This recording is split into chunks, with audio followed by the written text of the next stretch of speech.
Le programme Entre femmes vient pour vous donner la bonne direction pour votre cocon familial, votre travail, vos relations, mais principalement pour votre intérieur. Le but du programme Entre femmes est de vous donner la réponse à votre affliction en vous donnant la bonne direction pour vous donner la vision qui vient d'en haut. On est à l'antenne de Entre femmes.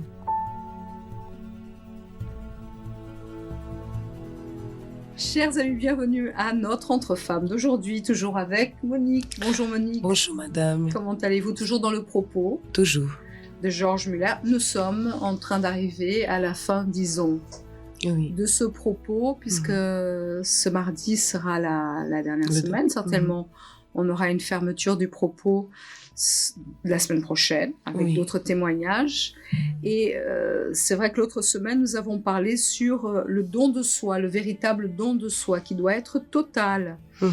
Et c'est un propos, et ce chemin doit envelopper dans notre vie le fait d'être une offrande vivante, un sacrifice vivant, non par obligation, mais par amour. Parce que bien des fois, la personne, elle dit « Ah, je vais prier Dieu, je vais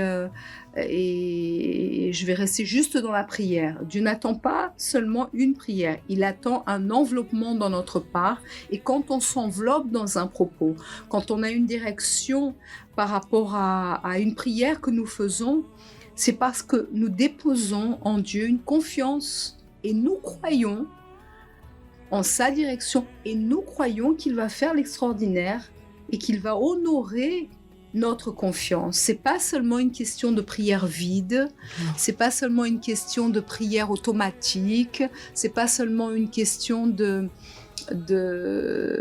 mécanisme de prière, comme on l'apprend bien souvent dans la religion, où on doit répéter les mêmes paroles. Non, c'est une nécessité qu'on expose à Dieu face à des situations que nous passons. Mais si nous ne croyons pas que notre Rédempteur, il vit, c'est impossible de pouvoir agir. Nous devons après avoir des attitudes, renoncer à des peurs, à des craintes ou à toute idée et nous plonger dans ce en quoi nous croyons, bien entendu dirigés par la présence du Saint-Esprit. Oui, et Dieu, il va toujours nous inspirer quand on est dans cette recherche. Et pendant que vous étiez en train de parler, je pensais à l'exemple du père, de la mère, comment ils doivent prendre... Bon, moi, je ne suis pas parent, mais je peux imaginer, je suis enfant, hein? Donc je peux imaginer comment les parents, ils doivent se sentir... heureux quand ils donnent un conseil, quand ils inspirent leurs enfants sur quelque chose de positif et que l'enfant, sans se poser des questions, il suit ce que le père et la mère il dit. Donc j'imagine Dieu quand il nous voit dans cette totale dépendance de lui, des fois dans des situations où aux yeux humains c'est impossible qu'un résultat positif puisse sortir de cette situation. Mais quand même quand on dépose notre confiance en Dieu, je crois vraiment que Dieu, il se sent dans l'obligation, si on peut dire comme ça, de nous bénir, de nous directionner, de nous honorer dans cette action de foi. Et c'est ce qu'a dit Jésus en Marc 9, 23. Il dit, ça il l'indique à tout le monde, à tous ceux qui s'attachent à lui, il dit, si tu le peux, tout est possible à celui qui croit. Donc c'est pas une question qu'il n'a pas de pouvoir ou n'a pas. C'est pour ça qu'il faut, d'ailleurs on parle de prière, il faut faire très attention même aux prières qu'on adresse à Dieu. Parfois la personne elle dit si tu es le Dieu d'Abraham, si tu peux changer ma situation, mais Dieu peut toutes choses. Parfois la personne n'obtient pas réponse à la propre prière parce que la personne elle prie mal, elle se dirige mal à Dieu. Comment je peux dire le Dieu qui est tout puissant, ah si tu peux faire ça, ah si tu es un Dieu grand, puissant, mais il est déjà, il est. Et parfois, la personne, elle prie mal et elle n'obtient pas de résultat à sa prière. Et c'est pourquoi Jésus a bien interpellé cet homme à l'époque. Il lui dit, si tu peux le croire.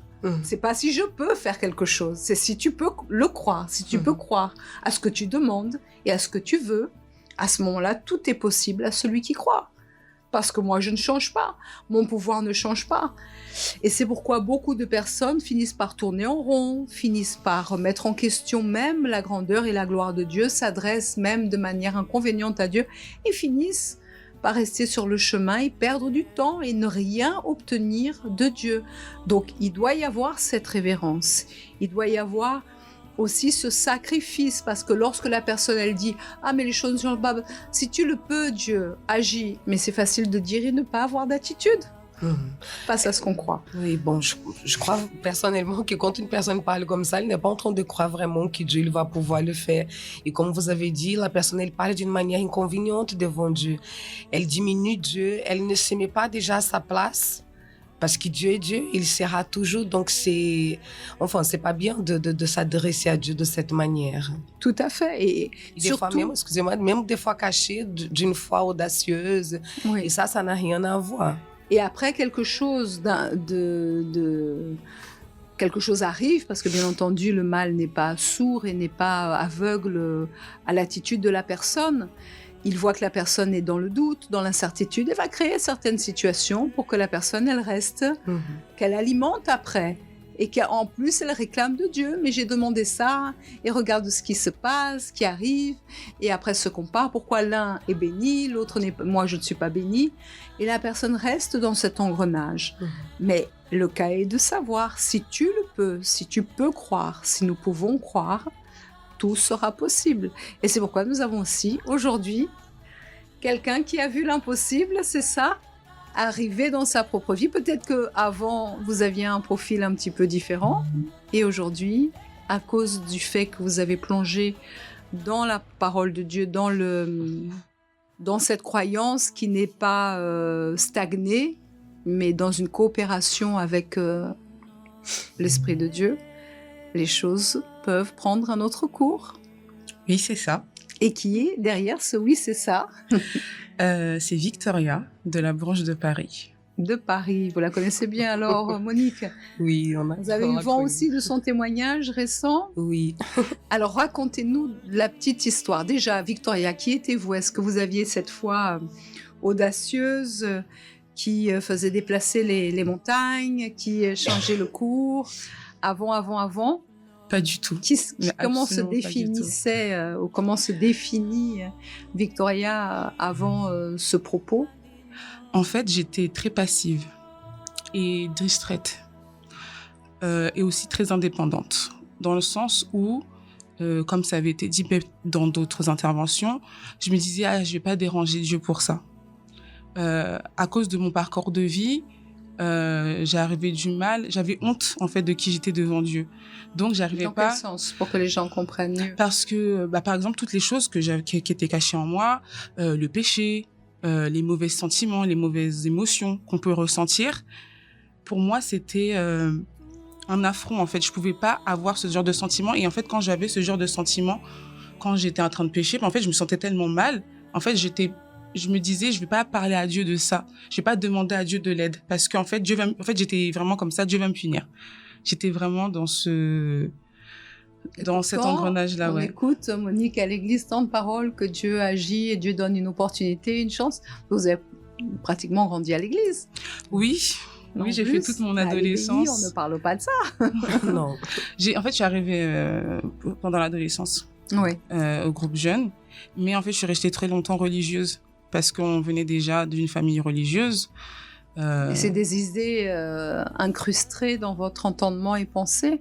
Oui, c'est ça en fait. Mais je pense que c'est aussi, comme on dit, l'image du Père. Quand on a une image de notre Père, on la calque aussi sur Dieu. Et j'ai compris ça. Ça m'a mis du temps à comprendre, parce que comme je vous disais, j'étais distraite. Même si je comprenais les choses, je les prenais pas au sérieux. Je comprenais les choses. Je pense que je suis intelligente. Et je pense que justement, en fait, c'est ça aussi. Il y a plein de choses qui se mélangeaient. Je me dis, mais je suis intelligente, tout ça, mais pourquoi j'arrive pas à mettre en pratique la parole de Dieu? Pourquoi les choses que j'entends, je vois les autres témoigner, moi, ça n'arrive pas. Pourtant, entre guillemets, je suis à l'église depuis longtemps et, entre guillemets, je fais des choses, tout ça. Et ça m'a même amené à un moment où je me suis arrêtée. J'étais en roue libre. Je dis, je viens à l'église et on va voir ce qui se passe. Mais comme vous avez dit tout à l'heure, étant donné le parcours que vous avez eu, et on comprend bien que vous avez eu l'absence d'un père, vous aviez du mal à inclure Dieu dans votre propre vie, le laisser participer dans les situations. C'est-à-dire que vous connaissiez la parole, mais par exemple, là, vous parliez de choses que vous faisiez, erronées, etc.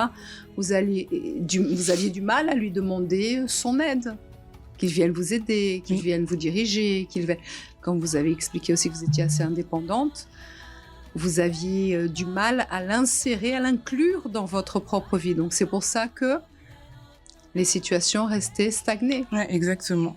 C'était ça. Et aussi, comme par rapport à l'indépendance, parce qu'en fait, je suis l'aînée de ma famille. Et j'ai dû me débrouiller toute seule. Quand j'ai vu que je pouvais pas trop compter sur sur mes parents, je me suis débrouillée toute seule, en fait. Et même, ça m'a fait, des problèmes à l'école. J'étais toujours moyenne parce que je voulais pas demander de l'aide.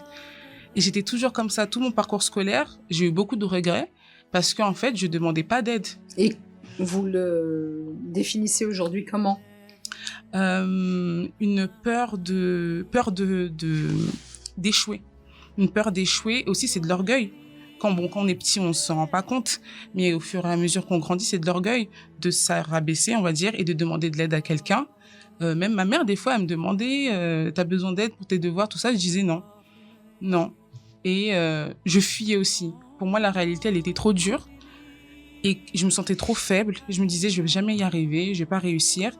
Donc, j'étais distraite. Donc, au lieu d'étudier ou au lieu d'investir en moi, j'étais tout le temps...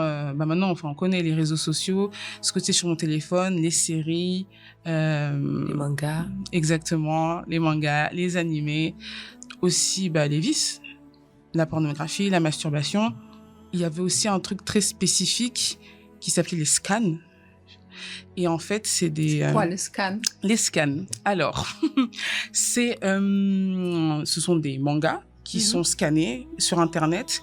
On va dire un peu illégalement. C'est des sites qui sont pas... officiels, c'est ça. Et donc, il y a plein de pubs. Et souvent, c'est des pubs justement avec des accès à des sites pornographiques. Et du coup, il y a plein d'histoires. Et c'est traduit bénévolement en plus par des fans.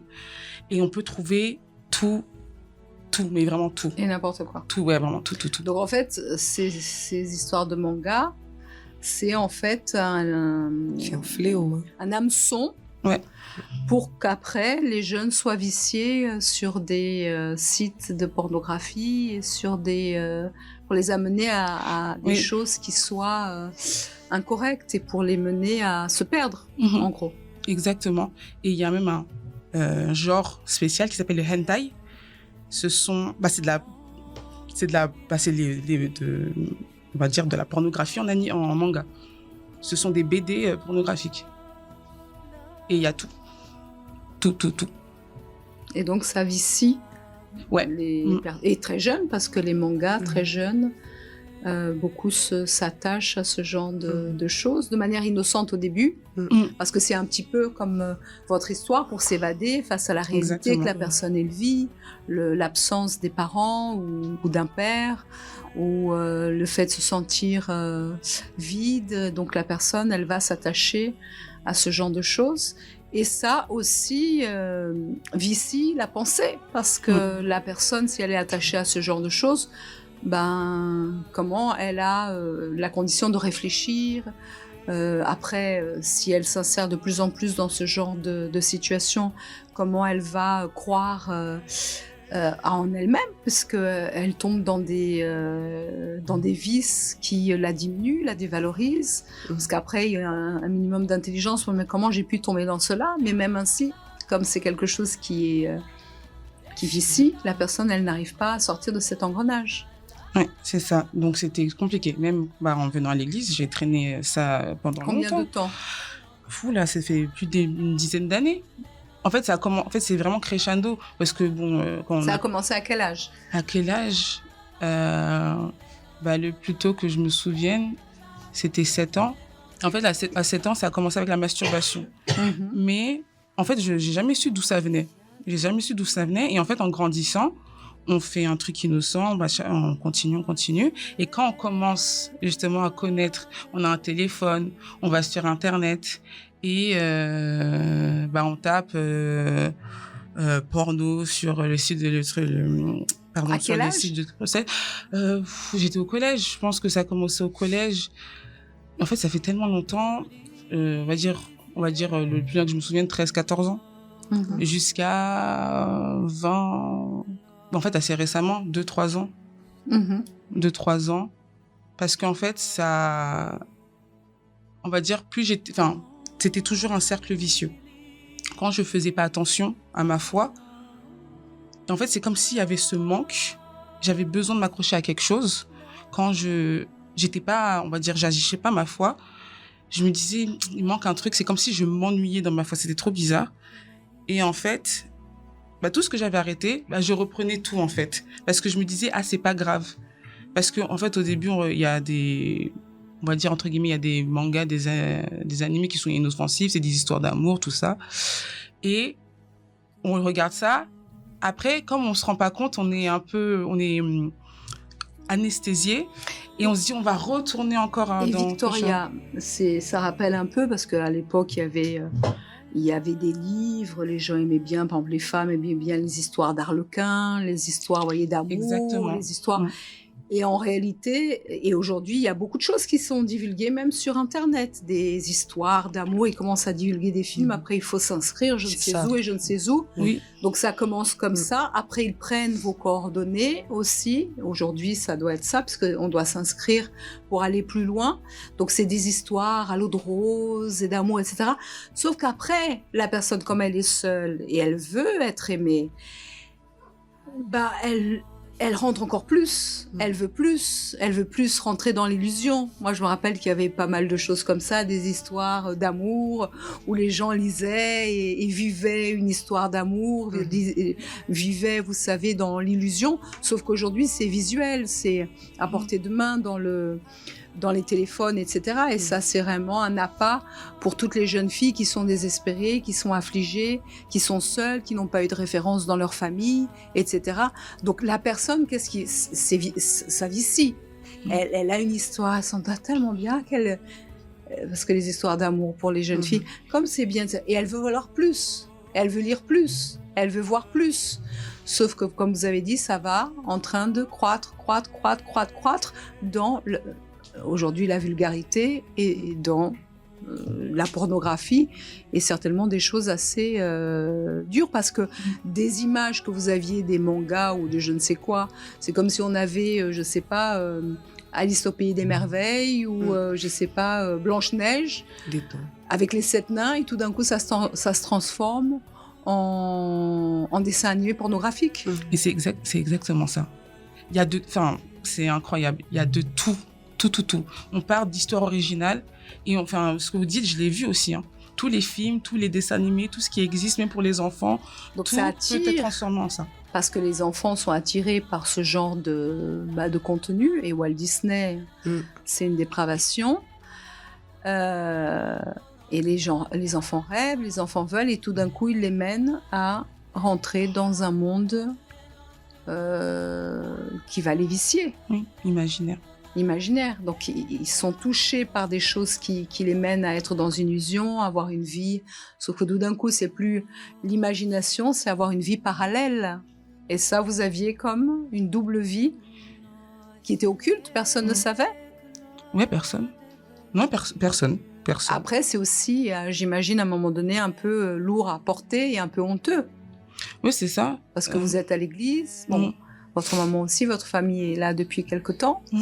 Et comme vous êtes dans le fait du profil de ne pas vouloir demander trop d'aide, d'être indépendante, etc., de faire peut-être un petit peu forte, donc je réussis, j'avance dans mes études, j'ai mon travail, etc., la personne se donne une image. Sauf qu'en réalité, à côté, sans la dépendance de Dieu, c'est la galère.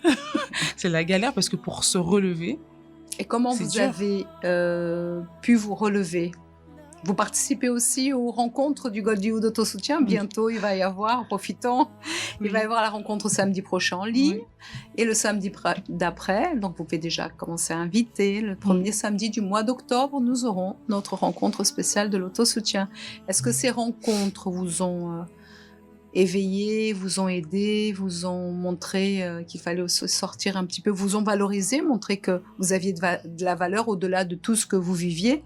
Et puis, ce que vous étiez en train de passer, il existait quand même une issue.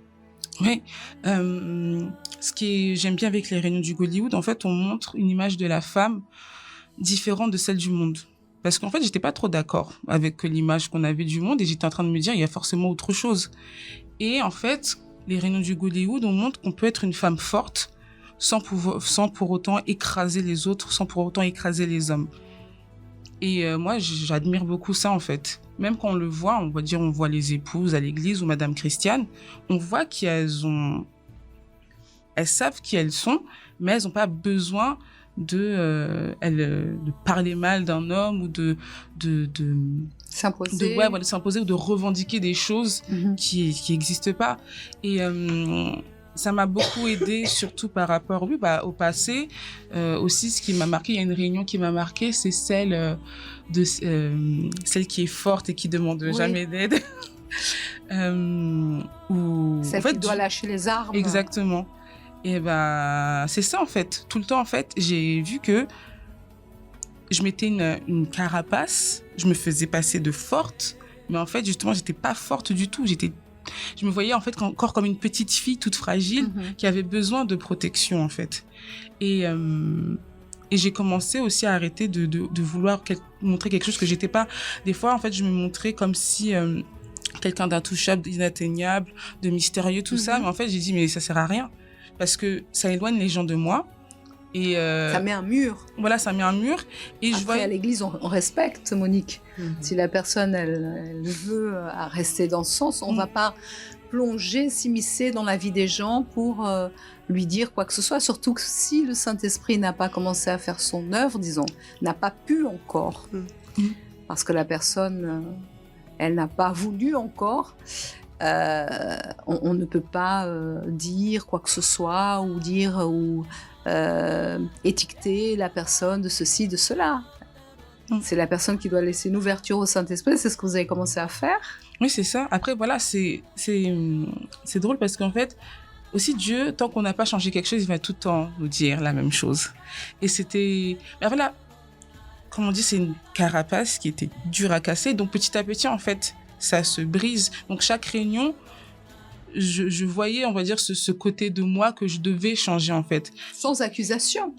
Non, parce qu'en fait, oui, sans accusation, parce qu'en fait, en vrai, on sait qui on est. Donc, oui, certes, on se sent, ça nous parle. Je me suis jamais sentie...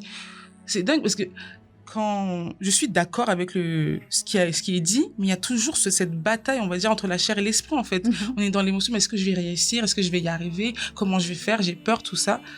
Mais au final, et j'ai compris que il y a la sincérité aussi. Parce que quand on a cette carapace, on n'est pas sincère. On veut se montrer forte, on veut dire, je vais y arriver, personne doit voir mes faiblesses, tout ça, mais...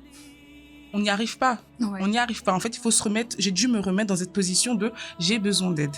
J'ai besoin d'aide pas peut-être. Et je vais devenir forte par la suite, mais par d'autres moyens que de me cacher, de faire semblant, de faire comme si tout allait bien, de faire comme si on est dans la foi, alors que on doute, on va dire, sans arrêt, on ne sait pas Et donc là, à un moment donné, vous êtes lancé pour réellement sortir, parce que vous avez dit ça fait 2-3 ans que vous êtes sorti de cet engrenage... où vous étiez plongé, et à ce moment-là, vous avez décidé de laisser Dieu entrer dans votre vie pour qu'il vous aide, parce que nous, on a des situations, même FTU, et ça commence très tôt, comme vous l'avez vécu, qui passent des années en cela, et peut-être même des gens qui nous écoutent, et qui sont encore plongés dans ce genre de situation, et vous avez fait appel au Saint-Esprit pour qu'il puisse vous aider à ne plus avoir ce penchant. Oui. Mais après, comme on le dit tout le temps, mais c'est une décision. Mais moi, à cause, voilà, tout de mon parcours, de mon passé, j'étais quelqu'un d'indécis. Je n'arrivais pas à prendre de décision. Je ne voulais pas prendre de décision. Et je me plaignais, j'étais, bon Dieu, pourquoi tout ça? Mais en fait, il faut vraiment être sincère. On le dit souvent, mais je l'ai compris vraiment.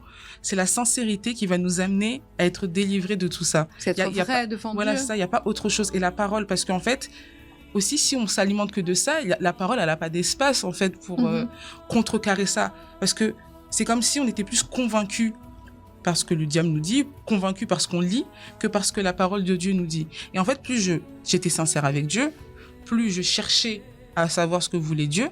Et forcément, j'étais convaincue. Je savais que je devais arrêter. Mais c'est comme si j'étais pas convaincue. C'est comme si en fait, c'est comme si ça faisait partie de moi. Et j'étais arrivée à un moment même de croire que, en fait, je vais rester comme ça toute ma vie. En fait, ça va jamais sortir. C'est pourquoi Jésus a dit, si tu le peux, si tu peux croire, si tu peux te lancer, tout est possible à celui qui croit. Et c'est devenu une réalité. Ouais. Et après, petit à petit, puisque là, vous avez un témoignage aussi récent, vous étiez dans ce parcours de découverte de Dieu, j'imagine, des situations. Vous étiez quand même quelqu'un d'assez indécis dans les situations, mais il a dû arriver quelque chose qui vous a impacté récemment. Alors, racontez-nous. Alors, qu'est-ce qui s'est passé? C'est que... Voilà, on commence le défi avec George Muller, on écrit ses prières, tout ça. Et j'ai dû prendre un billet d'avion pour ma mère, pour qu'elle aille au pays. Voilà, tout se passe. Enfin, on voulait chercher les prix les moins chers et tout. Donc finalement, on a dû prendre le billet et comme j'ai un compte dans la dite compagnie aérienne, j'ai pris le billet et je me suis rendu compte que le billet, il n'était pas au nom de ma mère. Il était à mon nom.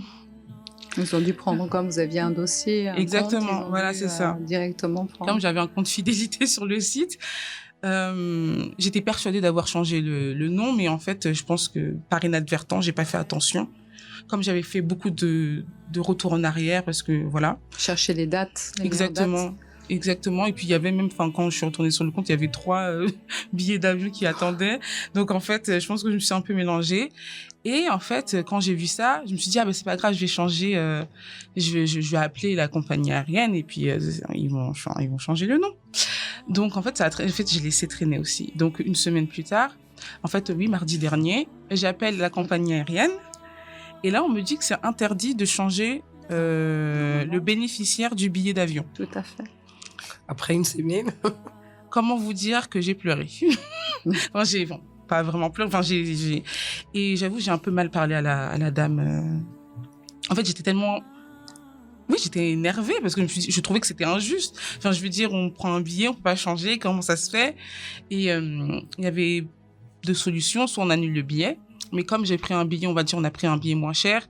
Donc, en fait, c'était pas remboursé totalement. Soit on devait changer le vol,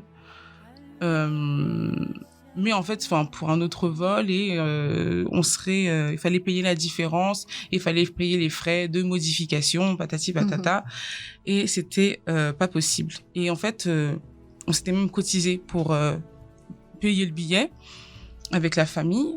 Donc en fait, j'avais pas de quoi personnellement, et ma mère non plus, de payer, on va dire, un autre billet. Parce qu'en fait, il fallait carrément annuler le billet et en prendre un autre. Donc là, comment vous dire que c'est un peu la panique, très énervée, je claque mon ordinateur, parce que j'étais au travail en plus. Et je me dis, mais comment je vais dire ça à ma mère maintenant? Parce qu'elle devait aller prendre un rendez-vous pour son visa. Donc finalement, le jour, le matin, elle me dit, tu as pu changer le nom? Et je lui dis, non, je lui répète, c'est pas possible. C'est pas possible, on peut pas changer le nom, il faut modifier. Et là, en plus, ma mère, des fois, quand elle réagit, elle me fait un peu, parce que comme ma mère, elle est très calme, quand elle, on va dire, quand elle exprime un peu cette panique, moi-même, je me sens, on va dire, un peu chamboulée. Je me dis, non, c'est pas possible, tout ça. Donc, mais en fait, j'avais déjà prié. Même le jour j'avais prié, j'ai dit, mon Dieu, j'avoue, je sais même plus parce qu'en fait, je prie tous les jours par rapport à cette situation. Et il n'y avait pas d'attitude. Il y avait juste une prière et vous attendiez qu'une solution se fasse. Oui, parce qu'en fait... Et le jour où vous êtes décidé à concrétiser la chose, vous avez eu une attitude. Oui, en fait, c'est venu de ma mère. C'est venu de ma mère parce que moi, j'étais en prière. Mais j'étais en prière. En fait, je demandais à Dieu de donner une direction. Soit qu'il nous donne les moyens d'acheter un autre billet, soit que le nom change. Mais quand je priais et quand j'ai écrit la prière dans mon cahier de prière, j'ai expliqué, j'ai détaillé, j'ai dit Dieu, j'ai fait une erreur. J'ai reconnu. Moi, j'ai reconnu, j'ai fait une erreur. Je ne sais pas ce qui s'est passé. J'étais distraite. Le nom, et tu sais que maman doit prendre ce billet, doit prendre ce vol. Enfin, et qu'on n'a pas les conditions non plus. Exactement. J'ai écrit ça texto, que j'ai pas les conditions et il faut que le nom doit changer. J'ai écrit ça, que mon nom devienne le nom de ma maman dans le billet. Et en fait, c'est elle qui a eu l'idée. Elle a dit, on va aller à Air France. On va aller C'était la compagnie. Voilà, on va aller là-bas. Et elle me dit, on va y aller samedi. Moi, je dis, mais il y a l'évangélisation et tout. Enfin, comme jeune. Oui, voilà. Et voilà, donc... C'est pour ça qu'elle était absente l'autre jour. Donc, se précise. Voilà, exactement. Parce qu'on était allés au combat. Et donc, et quand elle me dit ça, je me dis, oui, tout de suite, c'est très clair. Mais du moment où j'ai prié jusqu'à... Voilà, où on est allé... à l'aéroport, j'avais aucun doute, je savais que le nom allait changer. Vous étiez en paix à l'intérieur. Exactement. Il y avait une assurance. Exactement. Et j'avais rajouté aussi dans ma prière, oralement, du coup, je l'avais pas écrit, mais que le signe, on nous avait dit un dimanche que le signe que Dieu nous a répondu, c'est la paix. Et j'ai dit, mon Dieu, j'ai besoin d'avoir ce signe. Et comme j'étais en paix, je dis, ok, je suis en paix, ça va arriver. Et donc, vous avez cru. J'ai cru. Et vous avez agi. Exactement.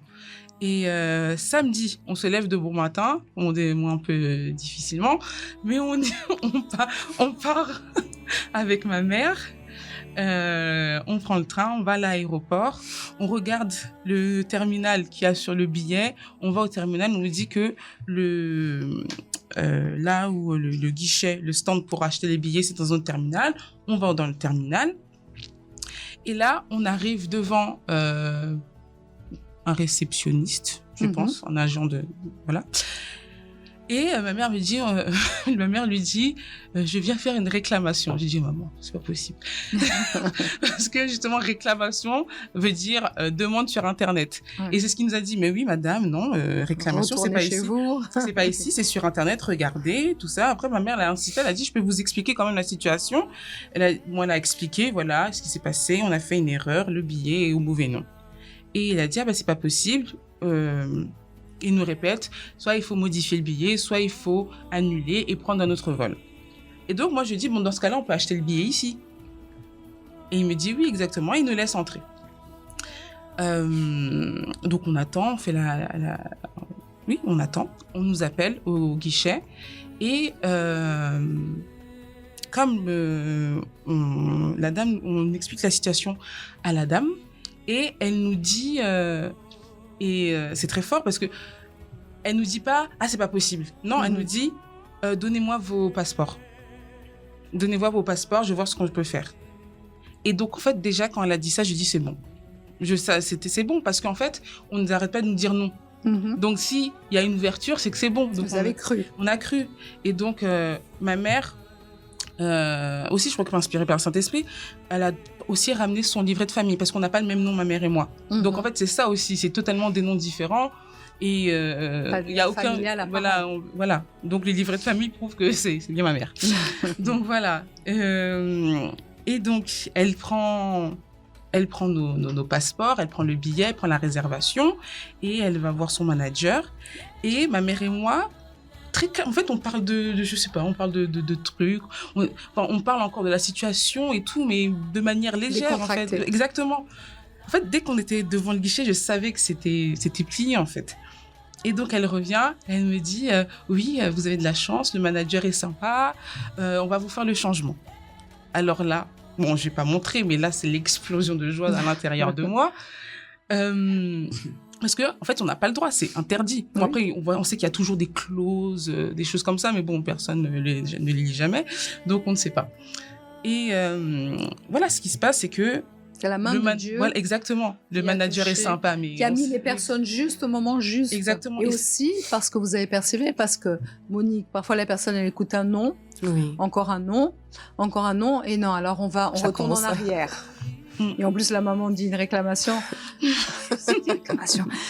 Alors que c'est une rectification suite à une erreur. Donc vous avez exposé la chose, elle a exposé la chose, et Dieu a honoré par rapport à cette attitude, parce qu'il y a eu la vérité dans ce sens aussi. Parce que là, entre nous, Victoria, vous étiez énervée, vous claquiez l'ordinateur, le pauvre, il n'a rien à voir, etc. Mais en réalité, c'était... C'était ma faute. Voilà, je ne voulais pas le dire, mais vous l'avez dit. Ça, c'était ma faute. Mais parfois, on cherche des boucs émissaires ou des situations, alors que quand on expose en vérité, Monique, la situation, et ça, c'est un exemple, mais pour d'autres choses, parce que comme vous disiez, votre vie était bloquée à cause des situations, etc.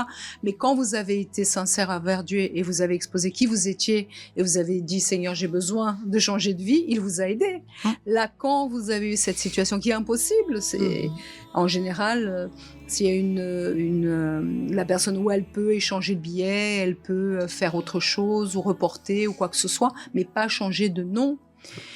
Et là, parce qu'il y a eu la sincérité, il y a eu la vérité, Dieu ouvre les portes. C'est impossible qu'il n'ouvre pas. Mais c'est pourquoi beaucoup de jeunes ou de dames qui nous écoutent, qui peuvent être dans une situation, parce qu'après, je suis sûre que quand vous êtes sortis, toutes les deux, vous avez explosé de joie. Ah oui, mais... oui. Et après, madame va parler. Exactement. On est sortis toutes calmes. Dès qu'on est sorti du guichet, on a commencé à sauter, à rigoler. On a remercié Dieu, on a glorifié Dieu, on a dit merci Seigneur, parce que, en fait, et c'est ça que j'ai écrit dans mon livre de prière après pour remercier Dieu. Dieu, tu as fait l'impossible devenir possible, parce que c'était clairement ça. Ouais. C'était clairement ça. Le nom a changé. Et donc, ma mère peut voyager maintenant. Il n'y a plus qu'à avoir à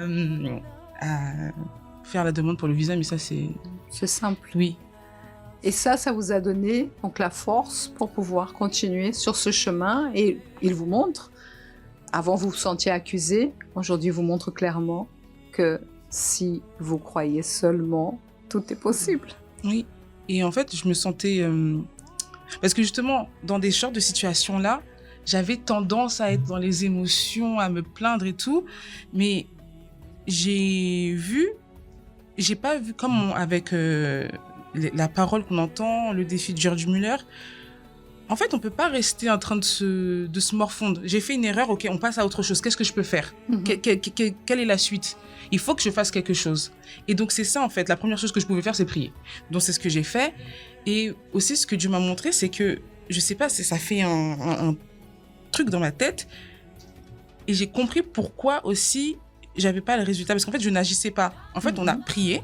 On est allé là où on devait aller et on a eu le résultat. Avec la direction du Saint-Esprit. Voilà, exactement. Comme je vous ai expliqué l'autre jour, il y a une agence ici aux Invalides, vous auriez pu aller vers... Mais il vous a orienté et vous avez sacrifié, parce que vous n'habitez pas proche de l'aéroport, pour y aller. Donc tout sacrifice, Monique, et toute croyance change l'histoire de quelqu'un. Et c'est ce qu'il souhaite, parce qu'il est le Dieu des impossibles. Oui, et on voit clairement le plaisir que Dieu a de nous servir. Quand on met cette confiance en lui, on voit, tu as raconté toute ton histoire de vie, ce qui s'est passé dans le passé. Donc, on voit que c'est pas par mérite. On ne mérite rien de la part de Dieu. Tout à fait. Donc, on a ça dans notre tête. Ah, mais si je demande à Dieu, j'ai pas de mérite. Non, Dieu, il veut la foi. On agit dans la foi, on demande sa direction. Et Dieu opère. Et Exactement. ça, c'est pour continuer dans cette foi, dans cette dépendance de Dieu. Et c'est pourquoi, là, vous êtes affermis. Et c'est pourquoi j'imagine que demain, mercredi, vous serez là pour chercher la présence de Dieu. À quelle heure ? Absolument, à 19h30. Nous avons aussi À 7h, à 10h, midi, 15h, mais principalement à 19h30. Et il y aura la Sainte Seine.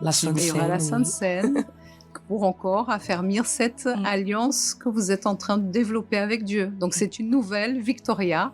Et j'imagine pour la famille aussi, ça resserre les liens avec maman. Oui. Parce que vous avez partagé une victoire ensemble. Exactement, ouais. Et on continue à aller de l'avant dans ce sens. Et certainement d'autres choses extraordinaires vont arriver. Et vous êtes quelqu'un qui participe aussi à la connexion fun. Je crois que je vous vois toujours des commentaires, des choses. Toujours. Et vous savez quel est le thème? Le thème de mardi, ce sera l'action de foi avec intelligence. Donc ce soir, l'action de foi avec intelligence. C'est ce que vous avez fait alors? Oui. Peut-être que vous allez être invité ce soir. Peut-être. Me voici. Et donc, c'est une nouvelle vie, Victoria, pour vous, qui ouvre de nouveaux horizons et qui met de côté le passé. Bien entendu, les marques sont là, parce que le mal essaie toujours de laisser des marques.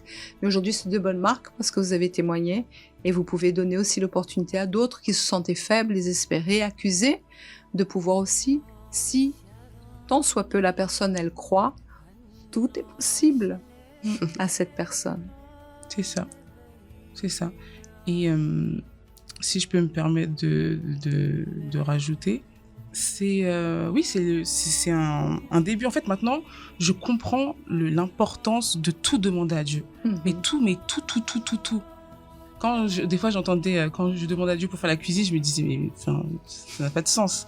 Mais en fait, oui, je demande tout. Même là, aujourd'hui, j'ai demandé Seigneur, parce que je devais faire je travaille, et je devais terminer avant la fin de la journée. Je voulais absolument terminer, parce que après, on a d'autres responsabilités. On va dire, il me reste une référence dont je dois m'occuper, mais je l'ai écrit dans mon cahier. Je tenais à le faire, parce que je me suis dit, mon Dieu, en fait, si je dis que ma vie t'appartient, si je dis que je dépends de toi, je dépends vraiment de toi. Et même depuis que je suis revenue au travail, je demande des choses à Dieu et il le fait, même dans ma relation. Il est présent. C'est ça. Vous le laissez être présent dans votre vie. Et je me prends plus la tête à vouloir, parce que des fois on demande quelque chose à Dieu, mais on veut un peu toucher.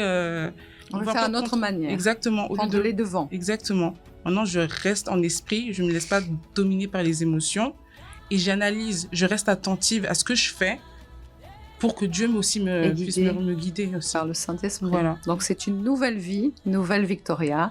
Et certainement, Monique, ce témoignage va pouvoir aider beaucoup de jeunes, beaucoup de femmes qui sont dans cet engrenage et qui vont pouvoir changer la situation. Ce défi en train, disons, au niveau d'approche du public, se termine, mais en tout cas, pour Victoria, c'est un début d'une nouvelle vie. Oui, c'est ça. Et on va continuer. Toute ma vie, en fait.